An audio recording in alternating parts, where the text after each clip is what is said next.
Hi, everyone. Welcome to the Fundamentalists. My name is Elliot Morgan. This is Peter Rollins. We have a very fun episode for you today. If you're not familiar with this podcast, we talk about all sorts of stuff that's really fun and heady and sometimes silly and sometimes just crazy and wild and new and different and challenging and cool. And usually Pete says some smart stuff and I interrupt him in order to make sure I fully understand. And I apologize ahead of time. But this week, I'm deciding the topic kind of loosely. Yeah. We've agreed upon Which is not technically fair because it was my topic today. Yeah, but I'm going to let you. Thank you so much. I will make it up to you later, by letting you do all of them for a while. You look nice, by the way. You look put together. Oh, thank you. And I've been running around doing like stuff and like I sweated and stuff. And these shorts, as people have said, they make you look naked from the waist down. And the hunter green, like in the logo, the Valley Folk logo with the tan pants, to me makes me look like a little park ranger or like a employee, a cast member at Animal Kingdom. We need to have merchandise. Look at that. Something like that. I know you could probably design. You would have some cool merch. I know I should do some. For what? For the other stuff This I do? is what we do. We talk about what we should do. We're doing it again. Well, what is the topic for today? Yes, the then, topic is sir? the new normal, everybody. Speaking of things that we do normally, the new normal. We're going to talk about what even is it and what's going on with it. We're recording this on Sunday, November 1st, so happy November, Pete. Happy November, yeah. Happy winter, I don't know, fall time. So the new normal is this term that's been being thrown around for a little while. And I think that, at least in my experience, I had an expectation of what that would be, which it turns out that it never is in line with your expectations, life, that is. But it's an interesting term to me because it's being so used ubiquitously across the world right now. And it's such an interesting term to me because it's so grandiose. And it implies that there was an old normal, which I also think is very interesting. I personally was unaware that there was an old normal. Things seemed kind of crazy to me for quite some time, both personally and culturally. So I thought this would be an interesting subject to talk about, but I don't know exactly where to go with it. Yeah. But I'm hoping you have some thoughts here, Pete, and we can bob along in a sea of fun conversation. Absolutely. Well, as we do, that's our thing. As we do. Yeah. So the new normal, I've heard the phrase a few times, but I know what it means, I'm guessing, but people use it to say COVID hasn't been overcome. There's been a lot of social unrest, anxiety, and it hasn't dissipated. And so people are using it as the new normal is living in this state of low-level anxiety. And anger. I think you really dove into the deep end there. Yeah. I guess that would be what it means. I feel like it, on a general, the most basic sense, it would be, what are we going to do with the legs? How is this going to pan out? Are we going to cross them while wearing shorts? That's never a good look. Yeah. Let's not do that. I feel like in a general sense, it means like social distancing, using hand sanitizer, wearing a mask, kind of the everyday things. But for me, I'm like, that's not very interesting or tantalizing to talk about because I don't really care that much about any of that stuff. Like, okay, great. It bummed me out though. Let me tell you this. This is what I thought about this, Pete. Mm-hmm. And I apologize for burping a little bit. I did Halloween last night. I don't let that happen in my house. I know, I'm so sorry. Yeah. You're very prudish about that. I leave when I'm going to burp and then come back in. It's weird, but he does it. So anyway, I did Halloween. Okay, we just moved. My girlfriend and I. It's a wonderful little place. There's a house across the way that is like super decorated in Halloween decorations with like a big bouncy house, like a tent, like these skeletons everywhere, and it's all lit up at night and it's all orange and cool. Yeah. So I'm really stoked to see what they do for Christmas. But anyway, I'm watching it. I'm like, this is so cool. And I was like, I know they know that we've moved in because we made a bunch of ruckus because of the moving. And I was like, I want to make a good impression. I was like, no one's going to come up the driveway to knock on the door. Not with all the barbed wire and the security guards. Right, and the sex swings dogs everywhere. Yeah. And so I was like, well, I'm going to put a bowl out by the street, thinking that was nice. And I put a bowl out with religious tracts. Yeah, it is nice. Take one of each. Yep. And no, I did though I did put a bottle of hand sanitizer out there, and I tried going to the store to get a big pumpkin or whatever. I went down throughout the night, like not unlike a big kid who was wanting to see excitedly if people had taken the candy. Like, I was secretly hoping someone would take the entire bucket. I'm fairly certain not a single person took any candy, like not a piece. Yeah. And also, not only did they not take a single piece, I bought so much candy that I don't know where my brain was. Did you not bring any? You didn't bring any? I will bring some next Okay. week. I promise you, Yeah. dude. I have so much candy. It is. I don't know what I was thinking. Like, Do you live in a very, very packed suburban area? Like, No. is there houses No. everywhere? No, There are it's- hundreds of kids playing on the street. we don't really have Because side. I saw a picture of it, and it doesn't look that packed of no, people. no, literally no one. It's why we loved it. It's private. They have but- to. The kid has to walk 3 miles to get to Basically, your get to your and, drive. And the candy, where the candy was, next to just 3 trash cans, 3 big city trash cans. So I totally understood why no one, of course, grabbed it. But I guess in my mind, I was like, if I. No one took the hand sanitizer. That's what I would have taken. It was like, exactly, it was a nice bottle of hand sanitizer, a big one, moisturizing too. Those are hard to find. And I was like, I bought enough candy that it was like, if I didn't have enough, they were going to run me out of the neighborhood. Like, I was going to be, like, they were going to show up with pitchforks. And I was really disappointed that no one took the candy. And then I was confused by now the amount of candy that I have. But anyway, Yeah. I was like, this is a part of, I guess, what people would describe as the new normal. It's going out and being like, all right, call me crazy, call me old-fashioned. I think kids should run around and trick-or-treat on Halloween. And so I was like, I want the kids to know that the dude with, M&M hair across the street is nice and not gonna, like, attack them or something. I wonder how many people have thought Eminem's moved into their area. He's really let himself go. Yeah. He's let himself go, and he's grown like 6 inches. He's 6 inches taller and gangly. But yeah, it's 1980s pop band, is it pop punk? That's what you are. pop punk band is really good. Is it Blink 182? Yeah, what, Hacker what from what every was he in? the Hacker from every 90s action movie. I also Yeah. really like.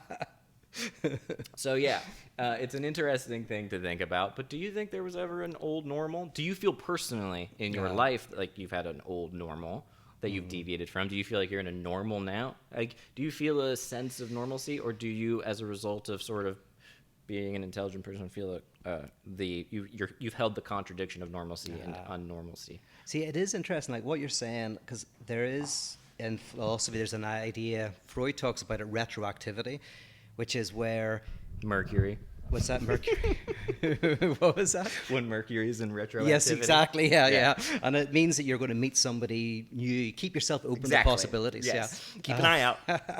But it kind of means that you construct the past in relation to the present. So actually the old normal, which I think you're hinting at, is often like a retroactive fantasy. So people, for example, when they break up with somebody, they can't help but sometimes fantasize the old normal they had that they never had, right? Where they were happy and it was all wonderful. I think I've used the example before of a friend of mine who, when he broke up with his partner, he started to fantasize about what their normal was, like their normal. But I remember him phoning me up and saying, I don't want to go home, it's a nightmare. And it just happened all the time. And so the old normal was actually a retroactive fantasy created by his new situation. Rose-tinted glasses. Rose-tinted glasses is a less fancy way of saying it. And if you can do anything, you can do that. I can make things less fancy. That's what I can do. Yeah, it's exactly that. Dude, we won't get into it, but this is a common in everyone, and I think that we all do it because you did it to me like a week ago. I won't go into the details of it, but I want to know. No, yeah, it was very subtly, but I was sort of talking. You remember I was talking out loud about a particular thing, and I was sort of talking about the journey of it and kind of how it was going, and you just sort of were like, "Yeah, no." Like I think I had waxed a little nicer about certain things, and you're like, "Nah, probably not. Probably wouldn't. No." But I was like, it was actually a very nice experience because you were like, you're polishing a turd a little bit. All right. That's the most round. I just took longer to explain it than you did to me in the moment, but you get it. But yeah, everyone does it. It's wonderful. Yeah. So there's a weird way in which we think about the past or present influences the future, but the future transforms the past. Here's a nice way of it where it happens is if something terrible has happened to you and you think you've wasted 5 years in mourning, and you haven't gone out and you haven't met anybody and your life's been really difficult, and you go like, I'm never going to get those years back. I've been on my own, I've been depressed, I haven't gone out of the house, and it's taken all this time that's been stolen away from me. But then say you meet somebody that can retroactively transform those 5 years, and they become a type of Old Testament prophecy that led to what happened in the present. So, funnily enough, the past, the present, and the past can often seem kind of unredeemable or terrible, but events that happen to us can actually help transform how we perceive and how we interact with our whole history.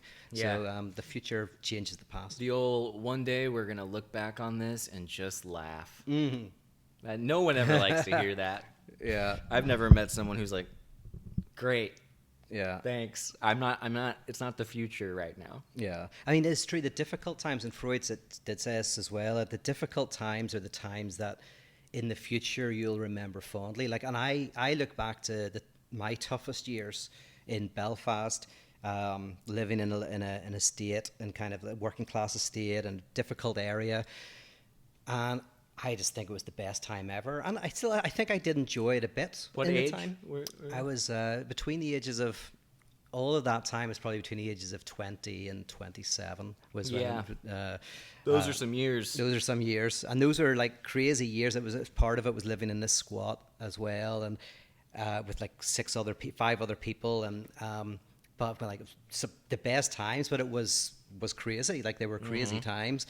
The place was an absolute mess. You know. Were you aware that they were your best times?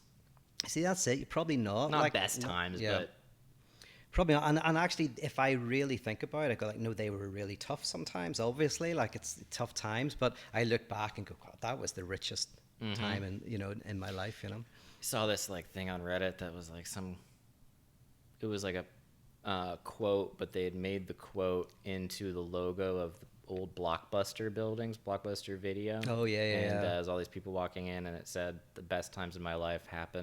most of the best times of my life happened when I wasn't aware of them. And everyone was like, oh, nostalgia. Very pleasant. But when I brought this up, you brought up something called the Big Infinity, or Bad Infinity. Bad Infinity, yeah. And this does connect, actually, yeah. Yeah, how does that connect to the new normie? Yeah, because the theme that I was thinking of, and then Elliot mentioned what he was thinking of, and I thought, okay, these might combine, is this Hegelian term in philosophy called a bad infinity. And a bad infinity is, in mathematical terms, it's the infinity that goes on forever. 1, 2, 3, 4, right? This goes on, never stops, right? No matter what number you say, I can say +1, right? You can say billion, I can say a billion, or Googleclex or whatever. Right? Googleclex, by the way, is a name for the biggest number I know. I can't remember how many zeros it is, but it's hundreds of zeros. Somebody told me that when I was a kid, and it just came back to me. Just one of those. Oh, that's fun. Yeah, it's kind of fun. I love that stuff. Yeah. Like this, the size of the universe is estimated to be about blah, blah, blah, blah. I watch some of those on YouTube, and they're always so tough, and they're introductory, but because I don't do physics. I was watching one literally on the age of the universe, which is 13.7 billion years old. But then he was saying, but the length of the universe from one side to the other is something like 94 billion light years. Why is the difference? And then he was trying to explain it, and I was like, I didn't quite get it. Was it something about special relativity and time being different than when you get past a certain... That probably included all of that. The only thing I remember is it's partly People are getting a lot out of this episode, I could tell. Somebody did critique us, gave us a 1-star review, and said we sound like two guys who are just like smoking weed and going like, oh, the universe is amazing. Yeah. What is other podcasts? Well, I guess other podcasts that don't talk about the highfalutin stuff, I guess. Yeah. Oh, my friend Adam, by the way, congratulated us on the last episode, because Pete said, I've got 4 points, and he said I was able to get to all 4 points that I've in the past said, I want to talk about 3 things. Never get to the third one. Leave them, you leave a little carrot. To get people to come back. Yeah. And that actually connects with the bad infinity. So bad infinity, it's the infinite goes out. And if you live in a bad infinity, the form of life is basically where you see obstacles in your life, and you try to overcome the obstacles to have a better life. So you're always trying to optimize your life, be more productive, progress in your existence. And I was thinking about this because I watched the first episode of The Vow. I love where you're going with yeah, this. because I'm in the car. I just can't wait to get there. What's that? I'm in the car. Nice. We're in the car, You're I just ready. can't wait to You've get there. strapped yourself Is everyone in. buckling? Everything's packed. If you hope you went to the bathroom, we're not turning around after I shut up. Okay, here we go.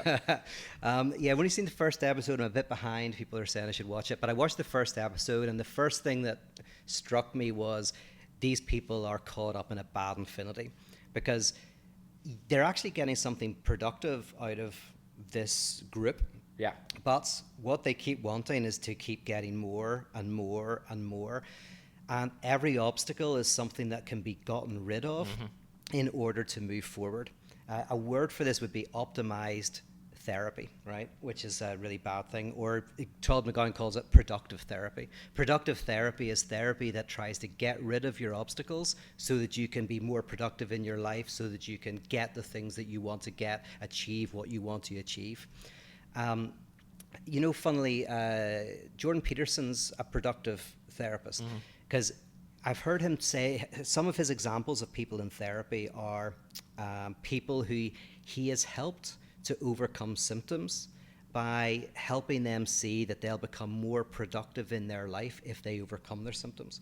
So there was a businessman he was advising who had insomnia, and the insomnia was getting in the way of his productive life and what he wanted to achieve. And Peterson helped him see that sleeping well would make him more productive. So if he could sleep better, take more time with the family, it would actually lead to him being more able to achieve his goals. Yeah, feeding that idea in people and letting it be the central drive of their existence to just be better producer, better this, to keep better moving that, forward. Yeah. So even sleep becomes not a way to escape productivity, but part of productivity. And Google has sleep rooms or whatever. I think. Yeah. The idea of psychoanalysis proper is to kind of like break you out of bad infinity. The idea is actually this type of life, once you start giving yourself to it, there's no end, and then you have to sacrifice more. You have to you're doing more courses. You sign up to more stuff. Scientology is the perfect example of a bad infinity. Yeah, both lead to whether it's productive therapy or whatever it's called or not.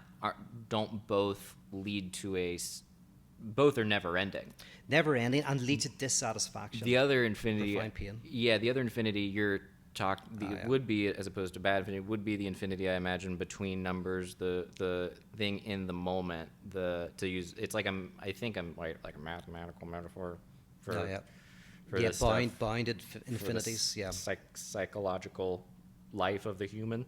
If you think about it in terms of the actual moment and like what's happening on a level like that, and the fact that it's irresolvable in that, you can actually find more depth than if you just think about advancing. Yeah. Jeez, that was like well, yeah, because I was learning how to do a foxtrot for the first time or something. Sorry, I'm having a hard time talking today. Well, no, you mentioned that when you did this idea of bounded infinities. So there are infinities within finite numbers. Between 1 and 2, you have 1.1, 1.2, Yeah. 1.3, 1.4, 1.5. In any two numbers, there would be an infinity between them, correct? Different intensities of math infinities. is crazy. Yeah, math is crazy.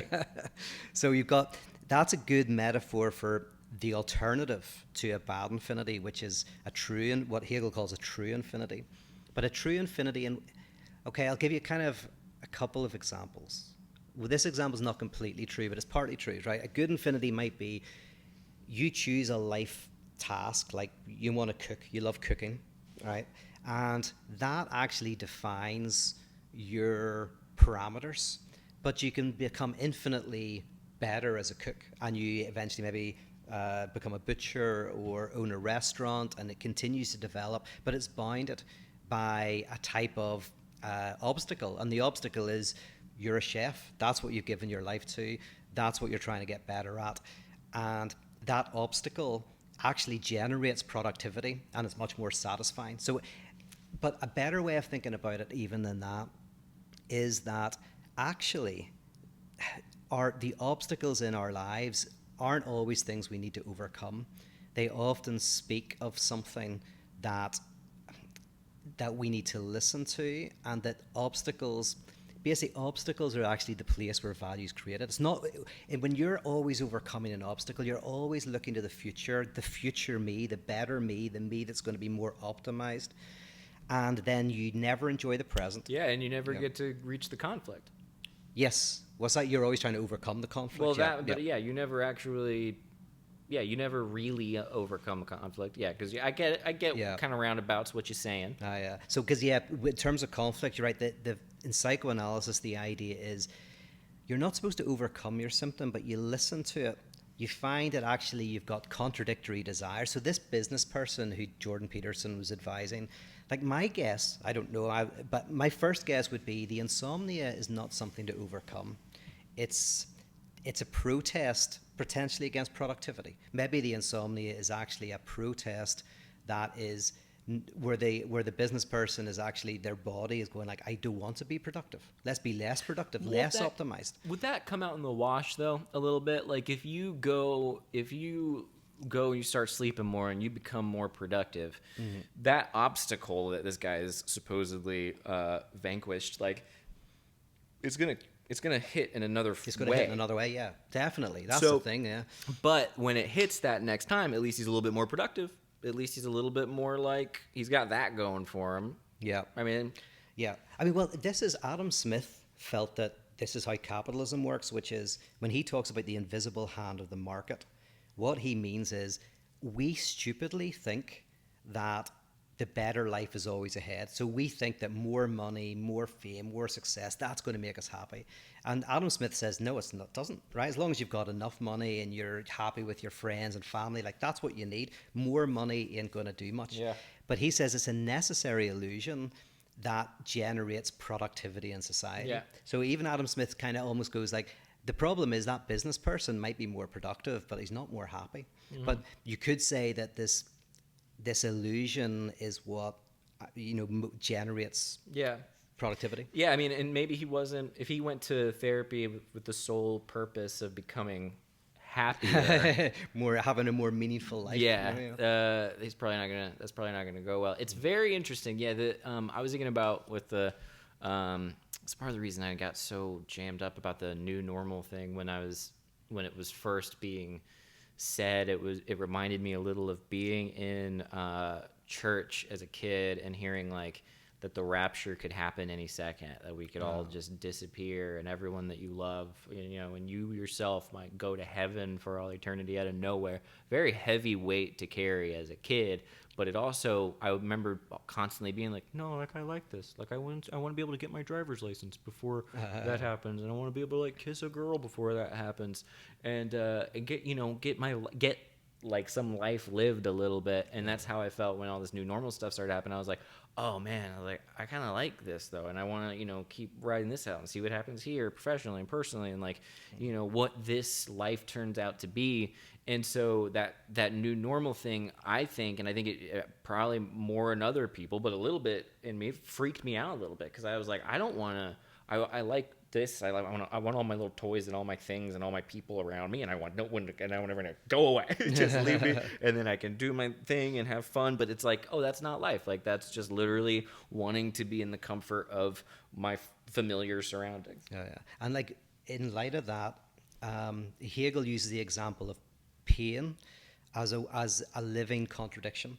So heaven in the religious sense is a life without contradiction, and Hegel would say that it's a life without life. Like if you have a life without pain, a life without discomfort, life dissipates. Or if there's too much pain, life dies. Yeah. There's something about life that requires a certain amount of symptoms, a certain kind of contradiction. That's what. Marx is interested in this because Marx has a theory, or he adopts a theory called the labor theory of value, which basically says that value is found in labor. What makes something valuable is the labor that's in it. Not the price, but the value.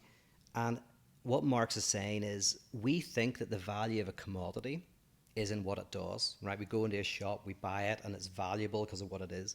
And Marx says, no, its value is in its creation. The value is, so what Marx is saying is what we do is I fantasize that I want to make enough money that I never have to work again, that I can sit by the beach, that I can be comfortable, that I can just do whatever I want. I don't have to wear a mask. I don't have to socially distance. The bars Yeah. are open. It's gross. We can do karaoke. Yeah. But it's the fantasy of no concerns. sacrifice. Yeah. It's a fantasy of Yeah, I was a kinda life without shoehorning. sacrifice. Yeah.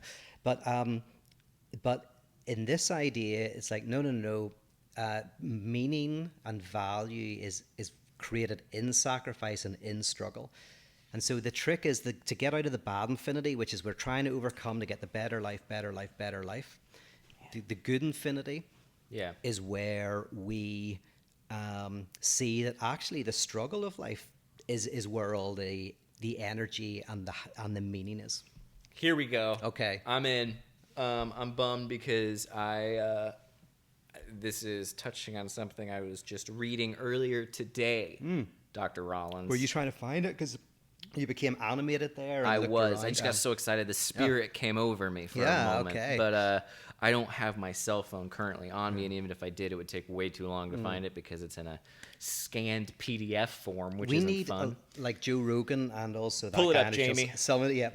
Yeah. Pull up that thing I was reading about, and I don't know where it is exactly, but it was talking about struggle. Well, it was really on, to be specific, it was talking about like rites of passage, the idea of ritual, the idea that we've lost that in our current modern era, but it was talking about the idea of struggle in general, and struggle is where, a lot of this stuff happens, a lot of the growth, the joy, the fun, basically the juju of life happens in struggle, and we have conditioned ourselves now, I think, more than ever, and I think this is just eternally interesting because I always get, I don't know much about history, but I have a hard time relating to people in history because I just feel like this is just all crazy. Like the way we live right now is the society seems a little crazy, and this idea, this was written in like 70s or 60s or something like that. It was all about how well,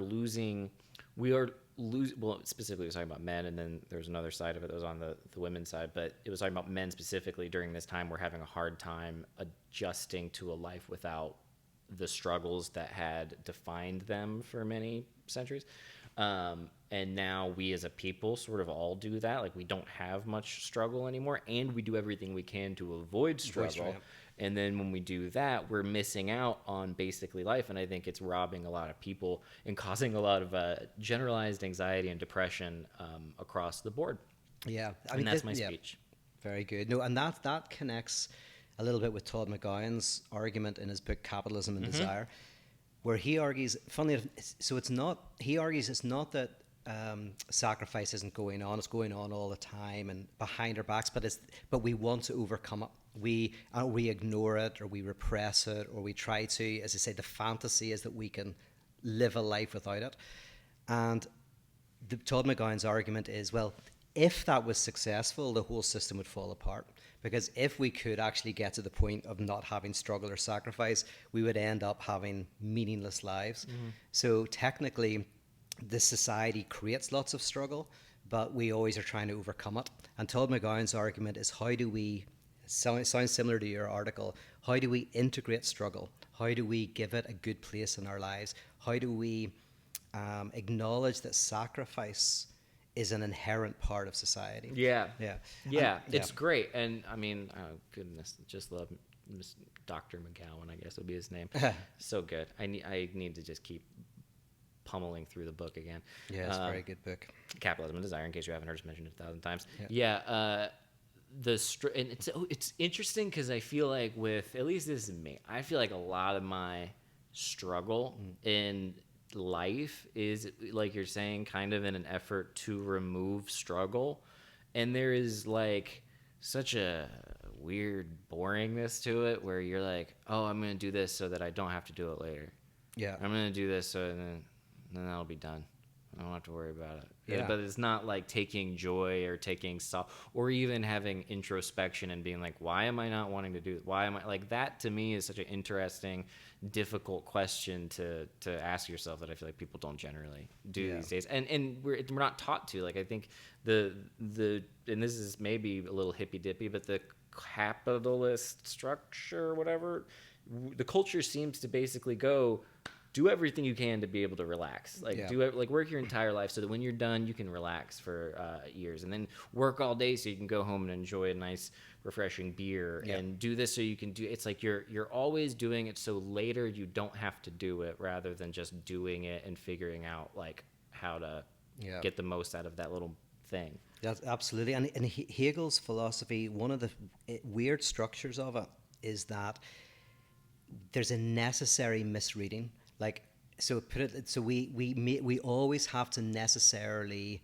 go into a bad infinity, make this mistake before we can get to the good infinity. So when we grow up, we always make the mistake of thinking that the object is where the pleasure is. The Yeah. overcoming of sacrifice is where the satisfaction is. That's kind of a necessary misreading of life.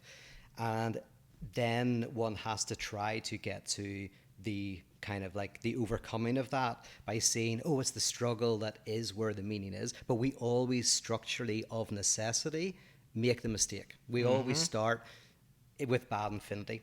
And only through struggle do we eventually, hopefully, come to realize that it's the wrestling with life and the deadlocks of life that bring the meaning into Yeah, life. it gives a sense of like you're doing something. Yeah. Like you're actually existing and have some kind of drive, which I do believe that it can generate some kind of excitement, more vitality, I guess would be one of the words. I gotta tell you this because I know we've talked about it a little bit, and you mentioned The Vow.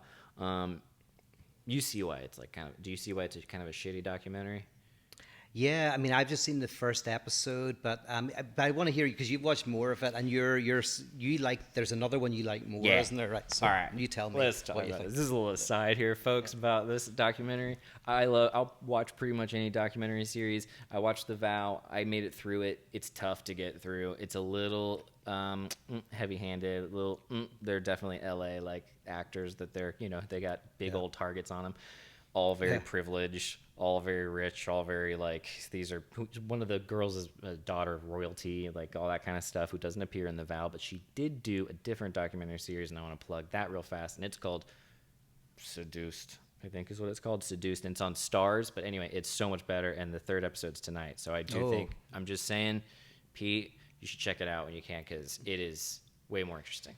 Very good. Well, Way more raw. And I got the impression when I was watching that documentary that they were a little trying to cover their own asses, which is kind of weird. They got like this big HBO documentary, and it's like, wow, this couple particular people are really protesting a lot about how they were definitely innocent and definitely not, definitely just victims. And I was like, it seems a little shady. So it's Beautiful worth soul. checking out if you look into it. But it is interesting because like that kind of stuff, it's fascinating that people I think watch that stuff and go, I would never fall for that. But then when I listen to half the stuff that Keith Raniere guy says, I'm like, yeah, no, that part, yeah, okay. Like he took so much from so many different areas, and who would do something like that if they weren't getting something out of it? Like the idea that they can just rewire their brains and they can become superheroes, basically. Yeah. No, absolutely. And Los Angeles, you see a lot of bad infinity. Yeah, I mean, that's why like Scientology is an interesting one, because there's always more levels that you have to go through and then into OTs and all that.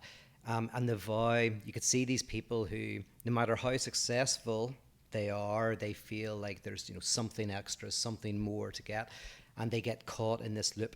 Now, what they don't realize is the great thing that something like Nexium, if it's Nexium, and Scientology do, the smart thing, they don't do it. It's like unconsciously, is that they create lots of sacrifice. So you have to create more and more sacrifice that the people are trying to overcome to get to the next level, to get to the next grade. That keeps them woven in. And then what happens eventually is it'll go to pieces. So I don't know how exactly it goes to pieces yet, but you can tell it's going to get really fucking messy. Yeah. But the difference is to have a community in which ultimately people at first have good experiences, and overcome some things, but then ultimately learn that life is not, that there's a certain structural thing that you can't overcome. There's a certain kind of not getting the object of your desire that's the real satisfaction. Like in The Vow, where they're really getting satisfaction is in the work to get to the next level of optimization. The sacrifice, yeah. The sacrifice. But they don't see it. They think that their satisfaction will be when they get to that place. And that's how cults make lots of money, is that continually... Step one, yeah. Whereas there's a different type of cult that you can create. Yeah, the word cult I just learned has a much broader definition in some areas. Like, what does it mean? Do you know about this? Like, It's just cultic, just a sect. That's why I mean. That's just why a small religion. That's why I was saying there's good cult. You can create a cult that is anti-cult, like a cool cult, a rad cult, a cult that wears sunglasses, a cult that basically de-optimizes you and helps you realize that it isn't the answer and allows you to escape the tyranny of happiness, get branded, and then kicks you out. Then you hire other people and get percentages of their work. Any multi-level marketing, I'm a huge fan of. I think everyone should do it. Yeah, that multi-level, that's a definition of bad infinity in a way, I think. Oh, yeah, 100%. Dude, we watched, speaking of multi-level marketing, man, I watched this documentary called The Tomb of Something on Netflix. It was trending on Netflix, and it was a documentary about this Egyptian dig site. I think I saw it advertised, yeah. Yeah, I wouldn't recommend it, but it's interesting if you're into that kind of stuff. I don't know anything about the Egyptians or that culture, so I thought I'd be like into it and would learn a lot, but no, it's very, anyway, I don't know why I brought that up. Pyramid schemes. All right. Oh, that was the connection. That's the connection. Well, how do you think people should exist in this new normal, Pete? What do you think they should do? My advice is for people, for myself, whatever you want, just get the obstacles out of the way, so that when you do, you can find out what the next little obstacle is, and then you can get that out of the way, and then you can do it again and again, and one day you'll die. Yeah. There you go. That's pretty good, right? That's it. Yeah. Is that too Jordan Peterson-y? That might be a little Jordan Peterson-y. That sounds like a bad infinity. That's like you keep trying to overcome. Now, but the good, the prize at the end is that you die. Yeah. Oh yeah, we all get that prize. There you go. I think I was listening to a podcast recently about Dr. Peterson, and I just can't wrap my head around the intensity that people have around him as a figure, to the point that it's weird. But I also don't know what's going on with it. He's a fascinating figure now. I think that it's just like, I don't know anything about what's going on. I just don't want to know, and I'm confused on who to find out from or who to trust. But it's really, really interesting and also very sad. So he's gone through a lot. He did a video last week, just really? Short kind of update. So he's kind of up and about. He's not feeling 100%, but he's back, and he wants to start creating stuff again. Wow. So we'll see him. It's crazy. Yeah. Good luck to him. I hope he figures whatever it is out. I have no idea. Yeah. How are you feeling about this episode? I'm enjoying it. Yeah. Good. What do you think? How are you feeling? I feel like I'm struggling mentally to put words together, so I apologize. But I feel very frazzled, I guess. Yeah. It's Sunday before the election. Oh, yeah. Oh, here, by the way, well, let's talk about that for a second. Oh, maybe. Okay. Here's my theory about why the polls don't tell us anything. And I can't believe that the polls do this. I think it's idiotic. You can't tell who people are going to vote for by asking, because at the moment in this current situation, because anybody who is voting for Trump, either because they don't like the Democratic Party, or it's a protest, or they like Trump, or they're Republican, whatever reason, a lot of people will not be able to say that. So they're not going to say they won't pick up. What you need to do is you need to ask people who their colleagues are voting for. And I think there's one group that does this. Because when you ask somebody who they're voting for, they're not going to tell. They want to disavow what they know. That's really smart. Yeah. That's such a good idea. Yeah, you have to ask who are your colleagues voting for, and then you'll get the truth. So if there's a kid in therapy, and you say to the kid, "Oh, or your parents have been nasty to you," the kid will go, "Oh no, they're great." Then you go, "What does Teddy Bear think?" And Teddy Bear doesn't like my parents. Teddy Bear thinks they're terrible, right? Teddy Bear hates Joe Biden. Yeah. Teddy Bear. So you never ask the kid what they think. You always ask the teddy bear. Now you can't give people teddy bears when they're coming out of the polling station. It would be weird. But you can give them a type of teddy bear, which is their colleague. who are your colleagues voting for? Then you'll know. So that's the way. It's stupid. Anyway. I mean, it is. That's the only scientifically accurate way I think of having an idea. I think you're right. That's so clever. I mean, how many people would realize what you were doing in that? Yeah. Would be interesting. Probably if maybe you'd sandwich it. Who did you vote for, and who are the people voting for? Who are your workers, coworkers? The funny thing is as well, but for a lot of people, you wouldn't even need to sandwich it because all people need is a plausible deniability. So what you have, if you have to disavow your own knowledge, even if you know that it's a game that's being played. It's still enough. Still better. I mean, the certain person will still feel an ability to distance themselves. Yeah. Now, if it's completely obvious, like if someone listens to this podcast and then the next day someone asks them, that's different. But if you have a sense in which, I think I know what they're doing, it still gives you plausible deniability because I can pretend that I don't know. I can say, oh yeah, my colleagues think this. That's not me necessarily, but my colleagues think this. I think you're right about the criticism of the polls. I will say I think that the percentage of people who will vote, I don't know that I think this. I'm hoping that the percentage of people who are going to vote for Trump when they don't feel comfortable saying it, I don't know. I feel like in 2016 there was so much more excitement around Trump because he was more of a novelty, and I think that novelty is a lot of the reason that he got elected. It was sort of all the tropes that you're kind of they're still trying to say, like, oh, he's a businessman, he tells it like it is. But did you not see the rally yesterday? Did no 57,000 people. 57,000 people. So 20,000 in the venue was the max. Then 37,000 people outside the venue. We're screwed. Although, you like the Democrats, I'm not. I can't do this in another 4 years. I can't do it because I'm tired of talking about it. Yeah. I mean, even if I 100% agreed with Trump, I'm just done. I'm bored with the whole conversation. So I'm like, and I'm exhausted by it. And I'm just like, he's like a sponge that's taking up conversation topics. Yeah. And it's a bummer. So that's what I'm tired. I don't want to do that. People. I live in LA. People are gonna lose their minds. Mm-hmm. They're gonna be losing their minds, and I'm gonna be like, oh no, now I'm losing my mind because you're losing your mind. Don't lose your mind. Yeah, it's gonna be. I think either way, I'm not gonna lose my mind, but my colleagues are gonna lose their minds. I think either way, people are gonna lose their minds. But I have a very unpopular position on this, but. We'll wait until it's over and then we can talk about it. When we stop recording? Or no, later as in a later episode. I think your position's fine. I know your position. I mean, I don't agree with it, but I think it's fine. We can agree to disagree. No, we can't. No. Yeah, and my colleagues that's will not allow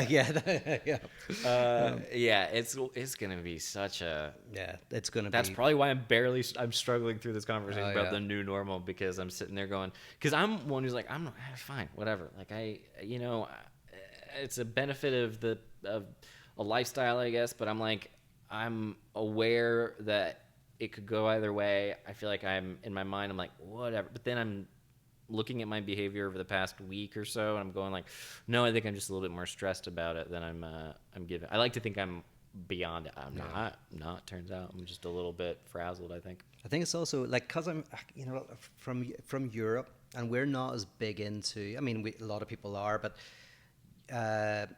not voting, for example, is a more kind of respectable position in Europe, and kind of not putting as much emphasis on political parties. Whereas, although I've got my views on what's going on, I don't know if it's that, like, I was going to say, I don't think it's that important, but for the wrong reason. I think whoever wins, it's going to be a shit show. And so it's not... Yeah, I mean, it's not like indecision is still a decision, right? Like, or a decision to opt out. If you feel that both parties, if someone felt that both parties were a vote for a sort of corporate neoliberal position, then not voting is a you're not pressing the close button on the lift. Mm-hmm. So for me, sometimes voting is countersigning the system. Mm-hmm. It's a way for the system to weave you in. So you think that you're involved, like the lights, the lights. Mm-hmm. With COVID, all these signs went up saying you don't have to press the button. You know, so we realize that the button on the lights is completely arbitrary. The only reason why the button is there is to make you feel involved in the process of the red light, so that it doesn't do anything. The green man is going to show up whether you press that button or not. That's kind of sometimes what voting's like, or some people think voting's like. It's like I love the system. I'm going to vote for. I side with. You voted 3 times. You know what I love? Corporations. I voted 3 times. Yeah. I voted in Florida. I voted in California. They don't care. They just let you just send them in. Vote early and vote often. That's your policy. I mean, we're so close to it right now. I'm like, I think it's cool. I want young people to vote. I want people to do it. I think it's fun. I think that I get a little bit of the sort of like, I saw this meme that was a SpongeBob meme, and it was one of the characters like just completely leaning over SpongeBob and terrifying him, and the big character said all of social media, and then it said vote, and then SpongeBob was like, me, who is voted? Like, it was like everyone's screaming online about voting, when it's like, yeah, you know, it's like commercials. It's like you see the political commercials and everyone's like, okay, all right, we did it. I think, but also I voted like a week ago, so I also, when that is done, I don't care as much. If I'm not voting, I get more annoyed by it, and then when I vote, I'm like, oh, whatever, I tune it out. My only thing is that I worry that to some extent, you know, getting young people to vote is a way to kind of get them to think that that's what political action is, and so to weave them into a party political process. And you think the alternative, though, you're gonna be able to explain the nuanced like elements of what you're saying to like a young person, or even an old person? Like, I think you can just vote, and if you vote and then you come to the conclusions on. I mean, this is kind of mirroring the conversation we were having a little bit about progressive therapy, right? It's like, yeah, you casting a vote isn't going to be the ultimate thing that solves all the problems or presents a new utopia. But inching forward in a certain direction, I would say, is very beneficial. If you believe in the system, it is. But if you think that voting is weaving you into a neoliberal kind of system, then voting is, in a way, it's a way of kind of like very subtly denting or very subtly dissipating your political act. So, for example, I would love young people to think about setting up kind of cooperative kind of like breweries, or do kind of there's lots of kind of, I think, ways in which you can kind of like find a meaningful life in the struggle. I do agree that it does kind of present it and political action. It maybe undersells the world of political action that's out there by reducing it only that. But I think there's room at the table for voting. Yeah. Oh no. And I don't want to discourage anybody from voting. You know. Great thing to say. Yeah. I don't want to encourage anybody or discourage anybody. Hey, not gonna lie, you had me in the first half. Is that right? But my thing, I said to you the other night, is that mostly I'm going like people to think about why they're voting or why they're not voting. It is remarkable. And to be kind of, to basically be proactive in one's decision, or to act or not act. I mean, the reason we started this podcast, I think, is related to the idea that everyday life, everyday things can actually have a lot more meaning and nuance to them than maybe we give it credit for. I wouldn't see why voting would be any different. Like, we're basically talking about a different way of viewing it.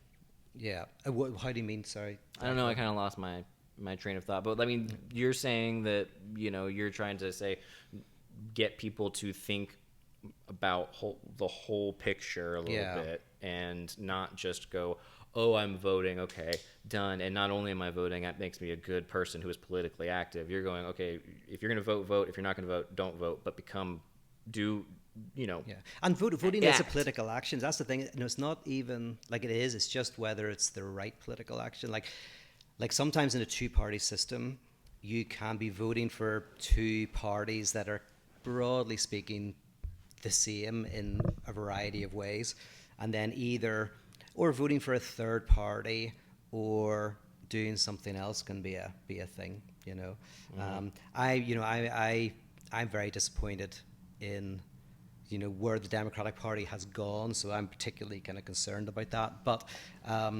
you're disenfranchised. Well, yeah, no, that's the thing. But it makes it sound like not voting is a non-act, but it can be an act.